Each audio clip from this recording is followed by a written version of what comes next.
আজকের আলোচনায় আপার প্রাইমারির TET certificate বিতরণ করার বিষয়টি উল্লেখ করা হবে।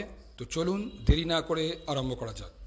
স্কুল সার্ভিস কমিশন তাদের অফিসিয়াল ওয়েবসাইটে ইতিমধ্যে টেট সার্টিফিকেট বিতরণ করার নোটিশ জারি করেছে। উক্ত নোটিশে স্কুল সার্ভিস কমিশনের নর্দার্ন রিজিয়নের রিভ্যালিডেটেড টেট সার্টিফিকেট 2011 বিতরণ করার সময়সূচি উল্লেখ করা হয়েছে। উক্ত নোটিশে উল্লেখ করা হয়েছে রিভ্যালিডেটেড টেট সার্টিফিকেট 2011 বিতরণ করা হবে মালদা জেলার মালঞ্চপল্লীতে অবস্থিত গভর্নমেন্ট টিচার্স ট্রেনিং কলেজের হোস্টেলের স্কুল সার্ভিস কমিশনের নর্দার্ন রিজিয়নের অফিস থেকে। উক্ত সার্টিফিকেটটি বিতরণ করা আরম্ভ হবে 21শে এপ্রিল থেকে, যা চলবে 12ই জুন পর্যন্ত।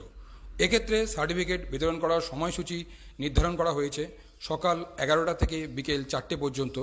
উক্ত সার্টিফিকেটটি পাওয়ার জন্য প্রার্থীদের বেশ কিছু ডকুমেন্ট সঙ্গে করে নিয়ে আসতে হবে, যেগুলির মধ্যে অন্যতম হল টেট সার্টিফিকেট 2011 সাবমিট করার রিসিপ্ট কপি, এছাড়া 2011 টেট সার্টিফিকেটের অ্যাডমিট কার্ড।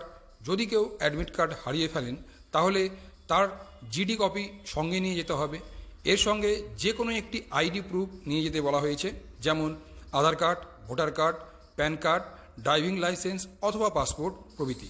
তবে প্রার্থীরা টেট সার্টিফিকেট নিতে আসার আগে প্রার্থীরা অবশ্যই নিজেদের সার্টিফিকেট সংগ্রহ করার date, time, table number, serial number দেখে আসবেন। এতে আপনাদের সার্টিফিকেট সংগ্রহ করতে সুবিধা হবে।